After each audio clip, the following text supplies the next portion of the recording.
ادھر واللیل پڑھا، ادھر پیغمبر کی زلفوں کو دیکھا، ادھر حضرت ابو بکر صدیق نے یاسین پڑھا، ادھر پیغمبر کے دانت کو دیکھا، ادھر ما ذاق البصر پڑھا، ادھر پیغمبر کی آنکھوں کو دیکھا، ادھر علم نشرح لک صدرک پڑھا، ادھر پیغمبر کے سینے کو، ادھر ابو بکر نے اب پیغمبر کے سینے علم نشرح لک صدرک والے سینے کو دیکھا، ادھر ابو بکر نے یا ایھا النبی پڑھا، ادھر پیغمبر کی نبوت کو دیکھا، ادھر یا ایھا الرسول پڑھا، ادھر پیغمبر کی رسالت کو دیکھا، ادھر وما ارسلناک الا رحمۃ للعالمین پڑھا، ادھر پیغمبر کی رحمت کو دیکھا، ادھر پیغمبر کے اخلاق کو پڑھا، وَإِنَّكَ لَعَلَىٰ خُلُقٍ عَظِيمٍ پڑھا، ادھر پیغمبر کے اخلاق کو دیکھا۔ بابا سارے متقی پیغمبر کا چہرہ دیکھتے ہیں، لیکن اللہ نے کہا وَلَسَوْفَ يَرْضَىٰ وَالضُّحَىٰ، اے ابو بکر صدیق تجھے ان قریب ایسا راضی کروں گا، گود تیری ہوگی، چہرہ مصطفیٰ کا ہوگا۔ سبحان اللہ، اتنی سبحان اللہ پڑھ دی ہے۔ سبحان اللہ، سبحان اللہ، ماشاءاللہ، بہت ہے، سبحان اللہ۔ کو سمجھنا ہے تو قرآن کو سمجھو۔ بے شک، بے وَلَا شک۔ سَوْفَ يَرْضَىٰ، آگے کیا کہا؟ وَلَا سَوْفَ يَرْضَىٰ، آگے کیا کہا؟ وَالضُّحَىٰ، کیا کہا بھائی؟ وَلَا سَوْفَ يَرْضَىٰ، آگے کیا کہا؟ وَالضُّحَىٰ۔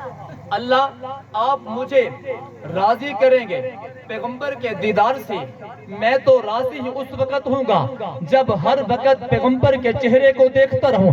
اللہ نے کہا یہ صورت بھی پیدا کر دوں گا تو قیامت تک ابو بکر میرے پیغمبر کے چہرے کو دیکھتا رہے گا۔ ارے توجہ کر، ساری دنیا کے متقی، ساری دنیا کے ایمان والے، سارے دنیا کے مسلمان اگر قبر میں سو رہے ہیں تو ان کا چہرہ بابا بیت اللہ کی طرف ہے۔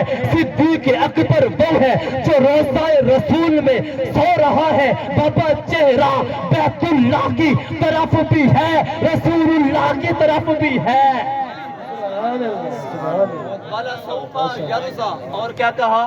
وَالضُّحَىٰ، سبحان اللہ تو کہہ دو۔ سبحان اللہ، حضرت ابو بکر صدیق سمجھ آ رہے کہ نہیں آ رہے؟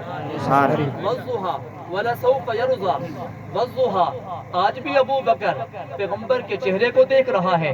علماء نے لکھا پیغمبر کے بائیں طرف، پیغمبر کے بائیں پہلو میں ابو بکر صدیق سو رہا ہے۔ ارے دل سے بتانا دل بائیں طرف ہے یا بائیں طرف ہے؟ تو کہتا ہے مولانا صاحب دل بائیں طرف ہوتا ہے۔ میں نے کہا دنیا میں ابو بکر پیغمبر کے دل کے قریب تھا، روضے میں بھی ابو بکر پیغمبر کے دل کے قریب ہے۔ یرضا، اور کیا کہا؟ وضحا۔ میں آخر میں اتنا کہنا چاہوں گا، کون ہے ابو بکر؟ بابا جب سب انکار کر رہے تھے، جو اقراری تھا اسے ابو بکر کہتے ہیں۔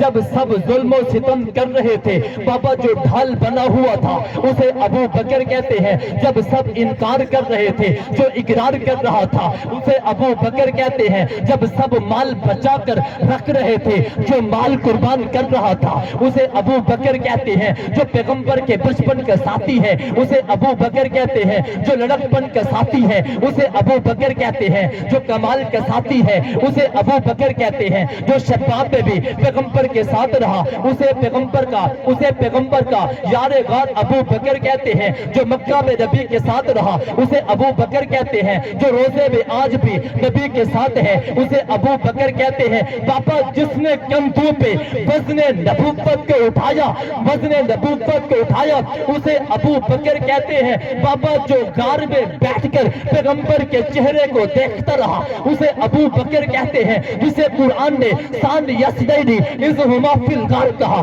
اسے صدیق اکبر کہتے ہیں۔ جسے قرآن نے والذی جاء بالصدق وصدق بہ اولئک هم المتقون کہا اسے ابو بکر کہتے ہیں۔ جسے قرآن نے وسیجنب الاتقی کہا اور پھر جنت میں پیغمبر کے ساتھ سلا دیا، اسے ابو بکر کہتے ہیں، جسے قرآن نے وَلَسَوْفَ يَرْضَىٰ کہا اور پھر پیغمبر کے چہرے کا دیدار کرایا، اسے ابو بکر کہتے ہیں۔ ہاں ہاں، جس نے اپنی بیٹی پیغمبر کے نکاح پہ دی ہے اسے ابو بکر کہتے ہیں، جس نے اپنا بال پیغمبر پہ خرچ کیا ہے بابا اسے ابو بکر کہتے ہیں، اسے ابو بکر کہتے ہیں۔ جو روزے میں آج بھی نبی کے ساتھ سویا ہوا ہے اسے ابو بکر کہتے ہیں۔ جب کل قیامت کے دن میرے آقا اٹھیں گے، نئے ہاتھ میں جس کا ہاتھ ہوگا وہ بھی ابو بکر ہوگا۔ ارے میدان محشر لگا ہوگا، میرے آقا کہیں گے اللہ حساب کتاب جلدی شروع کر، میرے مولا کہیں گے،